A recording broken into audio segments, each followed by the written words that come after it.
A big hello from me and welcome back to Paul Rolls Dice, and today I thought I'd show off my copy of Risk, the Metal Gear Solid Collector's Edition. Now this is a standard Risk game on the surface, but as with all IPs that use the Risk game mechanics, we have thematic differences that come into play that really make it feel part of the Metal Gear Solid universe. Now it is called Metal Gear Solid Risk. It's probably more accurate to call this Metal Gear Solid 4. It released not too long after the video game, and everything inside it is purely Metal Gear Solid 4. And this is a collector's edition. There is a limited edition which has a cream-coloured box, but this is quite an uncommon game to find anyway. But the other version was only limited to 2014 copies worldwide, which is the year that Metal Gear Solid 4 is actually set in the Metal Gear Solid universe. So anyway, with that out of the way, let's take a look at this. Whether you're new to Risk or you're a veteran, we'll go through this and we'll show you the components and how this game plays as well. So, Metal Gear Solid Risk: War has changed. PMC's private military companies have taken the place of state armies as the world's primary war machines. As the fires of war continue to spread, take command and wage a fierce battle for supremacy. Hire one of 8 legendary bosses to lead your soldiers, including Solid Snake, Raiden and Liquid Ocelot. Coordinate with arms dealers to gain tactical advantages over those who would oppose you. Can you be the first to accomplish the military objectives? So, like I said before, if you know Risk, this will look pretty similar. It's the map of the planet essentially, with all of the countries and continents all in their own specific zones. And the aim of Risk is to deploy all of your soldiers around the world, complete objectives by defeating enemies and moving into their locations. And at the end of the game, it's essentially either last man standing or the most points wins based on missions complete, territories held, that kind of stuff. But anyway, we'll go into it. So this was actually published by USAopoly. USAopoly are a really big board game company. They tend to do things like Risk, Monopoly versions, that kind of stuff. So that's the nice box there. Let's go into the components. Now, I did take this out earlier so I could actually flip the box around and show you. So here we go. First and foremost, we have the field guide, which is essentially the rulebook. So on the back, we have the command room, which is a quick setup on how to play the game if you want to play it basic. Then inside we have full colour rulebook, by the way, lots of nice components, and as well as the main board, we have a sideboard in this version, which is called Outer Heaven. If you are familiar with the Metal Gear Solid universe, it's part of the video games. It's part of Metal Gear Solid 4. I won't go into the lore of the games. I could be here all day. Extra features of this game are cities that you can place and capture in the game world itself. You've all got headquarters, so when you do play this game, you take control of one of the 5 private military companies, or 5 the PMCs essentially. Armies in normal Risk would be the soldiers, and then this would be cavalry and tanks. But with this one, we actually use the 2-legged bipedal robots called geckos, and they equate to three soldiers.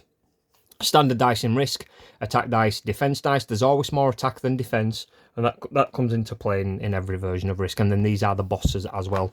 We won't go through everything in the rulebook because I'd rather show you the actual components, but it is really good. It's nicely laid out. We've got the basic training there on how to play a standard game, and then once you're comfortable with the basic game, you can play Readying for War, which is the big version of the game as well. And this includes Metal Gear Solid themed item cards that you can purchase with the in-game currency called Drebin points, again from Metal Gear Solid 4. And there's just the rules on how to take over territories. Now, something new to this one: this game has objectives, and once you complete those objectives, you gain a bonus. Minor objectives are the red ones. They give you a nice little power up. It could be things like extra military deployments, etc.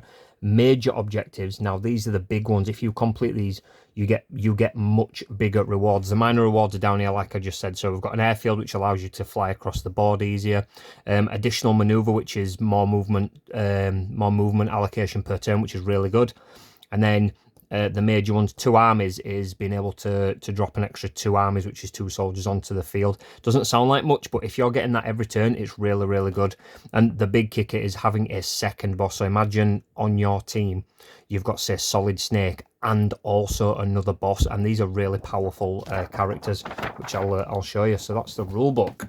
We have the sheet of tokens. I'll keep it sideways so you can see it all. But we've got the mother base board there, which is 3 locations in itself. The number 1 there is the number of bonus points you would get at the end of the game when tallying up territory points. Bigger territories are worth more, like Europe maybe. I can't remember, but Europe may be worth 3, South America worth 4, you know, that kind of stuff. You've got your tokens for your private military company. You've also got Drebin points. These are worth, if we flip it over, should be able to show you the currency. So these are worth 1,000 points, these are worth 5,000 in-game currency. These are the minor and major objectives, and those are the boss tokens there. So, oh, they're falling out. I'll move them out of the way. Let's get rid of those Drebin points. This is the all-important board, and we will show you this at the end of the game because it is massive. So this is pretty much standard Risk. You have all of the different player colours there. We've got the combat dice. It does come with 2d8s because certain bosses and certain cards allow you to upgrade a 6-sided dice to an 8-sided dice for attack or defence. These are the cities as well, so they're pretty cool. You play these down on the board during certain situations. That is the Outer Heaven movement piece, and the secondary board that showed you the Outer Heaven with the 3 spaces, 3 territories. This moves around the board, so if you're lucky on your turn and it lands close to your soldiers, you can then infiltrate Outer Heaven to try and capture it. So yeah, these are the figures. We've got the gecko just there, which is really cool, and then we have the man, and this is the same for all of the companies. So I won't show you all of them, but you can see the colours anyway. So those are pretty cool. Geckos are really nice. Right. Onto the cards. Territory cards. Again, all Risk games have these territories. These are shuffled, they're dealt between all of the players, and then you place your units in every territory that you have. And then if you own a complete territory, as you can see, South America, Africa, Asia, North America, Australasia, and then we have Europe. If you own a complete territory, a complete continent, you get bonus points, and these are worth more points at the end of the game, essentially. So we'll go through these. We all know this. We all took geography in school, right? There we go. Oh, that's where I'm from, Great Britain. There we go. That's all of those. That's the territories. And this is onto the actual meat of the game. These are the extras. So, shall we take a look at the bosses first? Now, the art on these is all Metal Gear Solid 4. So we have Solid Snake, Roy Campbell, Eva, Big Mama, Liquid Ocelot, Vamp, Beauty and the Beast unit, which are the main boss battles in Metal Gear Solid 4, Rat Patrol with Meryl, and Raiden. Now, all of these have a bonus and a negative. For instance, Raiden, if you know who Raiden is a cyborg ninja. Is very, very fast, very combat focused, but he doesn't really defend himself too well. So when he's attacking, he gets a bonus to his dice, but when he's defending, he gets a penalty. He also, all bosses allow you to replace one 6-sided die with an 8-sided die when he's present in that territory, making that territory more powerful. So that's Raiden. We have Rat Patrol. Again, same thing, but then Rat Patrol is allowed to reroll ones while defending. Beauty and the Beast, reroll ones while attacking. Vamp is removed from the battle when the last defending army in his territory is defeated 3 times. So essentially, when a territory is empty, the enemy can move into it and conquer it. But Vamp, being a nanomachine fueled, semi-immortal kind of wannabe vampire, he gets to respawn twice. So when it's the 3rd death. Liquid Ocelot, +1 to all attack dice, which is really good, not just the 8-sided, that's the 6s as well. Eva, Big Mama, receive an additional 3,000 Drebin points at the start of each turn. So when you're allocated your Drebin points, which is the in-game currency for this, you spend those on either purchasing item cards from the Drebin shop, which will boost your battle prowess and you can play these cards, or you can purchase more soldiers. Because remember, you are playing a PMC, a private military company, which is essentially a mercenary group on steroids. We have Roy Campbell, deploy an additional army at the start of each turn, so that's pretty good. And then back to Solid Snake there. Oh, we didn't see him, we saw Solid Snake there. +1 to highest attack and defense dice because he's an absolute unit. So that is the boss cards. Next, these are the Drebin shop cards, and these come in 2 varieties. We have action cards and we have tactical cards, and these come into play at different times in the game.